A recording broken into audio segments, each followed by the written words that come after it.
Ngayon mga kababayan, meron lang ho akong isang napansin. Medyo aatras lang po tayo, mga bossing. Ang iniisip ko dito, kasi parang may narinig ako na ubra, no? Ibang topic na ho ito, no? Pero about kay Inday Sara Duterte. Meron ho akong na iisip mga kababayan o naririnig na tipo bang willing na ipa-freeze account o posibleng ipa-freeze yung account ng dating Pangulong Duterte, mga kababayan. Hindi magagalaw. Magiging under sa investigasyon din ho, mga bossing. Ang posible na makita dito ay yung 2.4 billion na sinasabi ho, no? Na doon sa account na yon eh pumapasok mga bossing. Kung hindi ako nagkakamali, i-correct nyo na lang po ako. Parang yun yung sinasabi na galing sa malalaking tulak ng ipinagbabawal na gamot. Ngayon, simula pala nung umpisa na yon, nung nalaman ko yun, wala pa din akong naririnig kay Inday Sara Duterte na parte ng ating gobyerno ho, no, vice presidente eh. 'Di ba? Nagtataka ako, wala akong naririnig sa kanila. Tahimik ho sila, mga kababayan, about doon.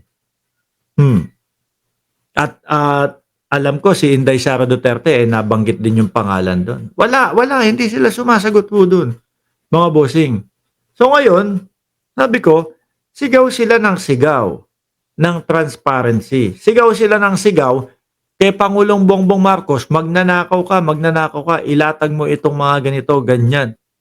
Eh samantalang sila ang ayaw may ipaliwanag ho, mga boss. No? Sila ho yung ayaw magpaliwanag, mga kababayan. So dito pumapasok, naisip ko, yung sabi ng dating Senador Trillanes na yang ginagawa o gawain ng mga Duterte, ibintang sa iba yung kanilang ginagawa. Eh ugali na nila yan. Para yung mga tao na yun na pinagbibintangan nila, yun ang pagdiskitahan. Ano po? Ngayon, about dyan sa mga hindi nila o ayaw nilang pabuksan, yung mga hidden, no? Na mga bank accounts na ang tagal na pong inilalaban ng dating Senador Trillanes, mga bossing.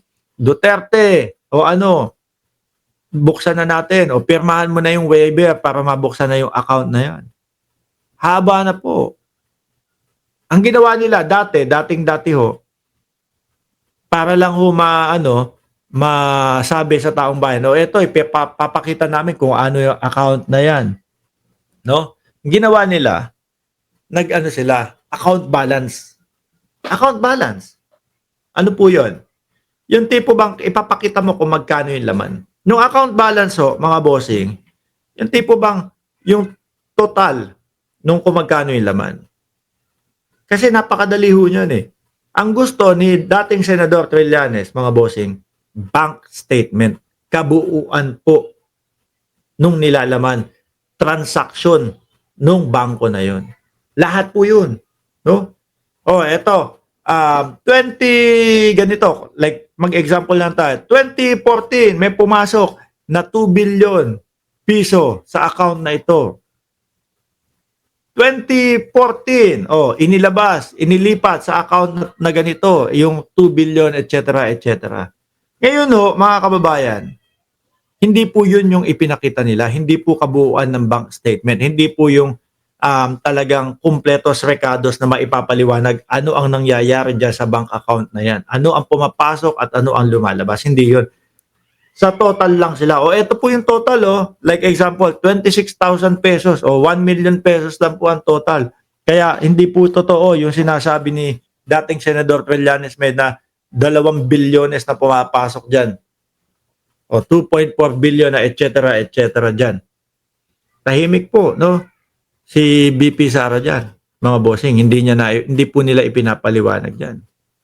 So ngayon, mga kababayan, sablay. Sablay po. Dahil total lang ang pinakita mo eh. Pwede pong gawin nila dyan, sige, ganito. Sabihin natin, pinatulan na natin yung hamon ni Trillanes. Kunyari, nandun yung pera. Ganito. Let's say, Lunes ngayon. Sige, Ang gawin mo, pumunta ka sa bangko. Sabihin mo, yung 2 billion gusto mong i-transfer sa ibang account.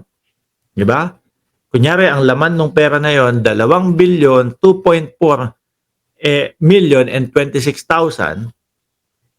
Yung 2.4, ilipat mo sa ibang account, do sa isang account natin. Tapos, picturean natin, no, kung magkano lang yung total, 26,000 na lang. Di ba? Yun lang yung pinakita nila. Hindi lang ako sigurado sa numbers. So ngayon, mga kababayan, hindi alam kung ano yung mga nangyari na may pumasok doon at may lumabas. Yun yung gustong-gustong makita ni Trillanes at maipakita sa taong bayan. Pag pirma ng waiver ng dating Pangulong Duterte, kita lahat ng transaction doon. May pumapasok talagang ganito kalaki na pera. Di ba? Ganun. Pagkatapos nung hearing sa Senado, mga bossing, ano po ang nangyari doon?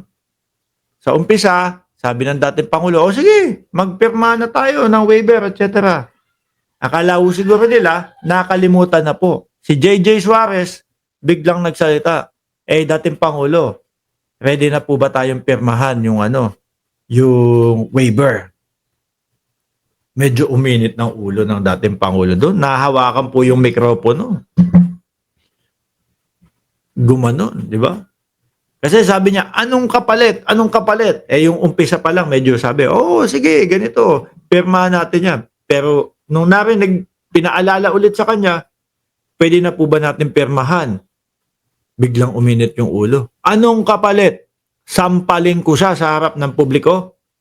Gamanon, mga bossing. Si Trillanes nasa gilid lang nakatingin lang ho sa kanyang ganyan Nginitian lang ho siya. Tara! Basta pipirma ka ng waiver, tara.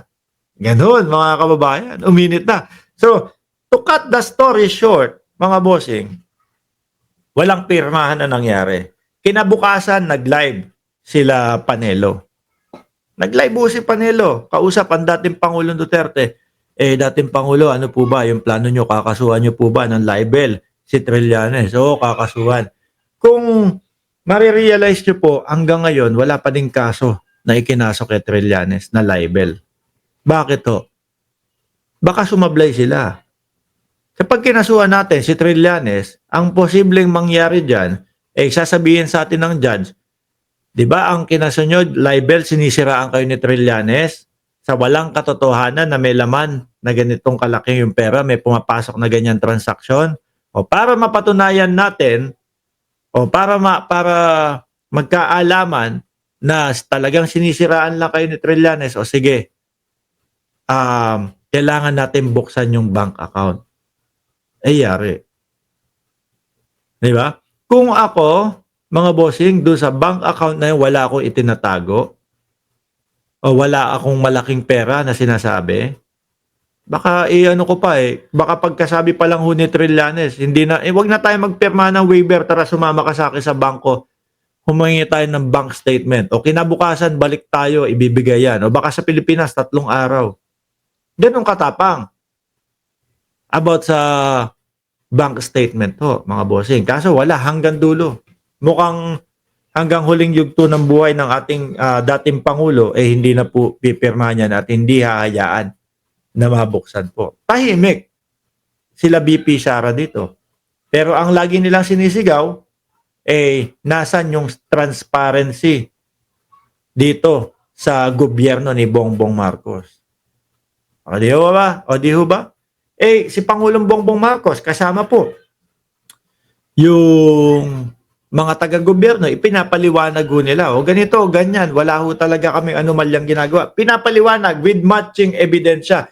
Pero po doon sa kabilang kampo, ayan, santambak na po, sangkatutak na po, yung mga tawag doon? Yung mga Mary Grace Piatos, etc., etc. na mga pangalan na resibo. Ano ginagawa ho nila? Iniiwasan. Di ho ba? Sino ang walang transparency, mga kababayan? Sino ang walang transparency sa dalawa?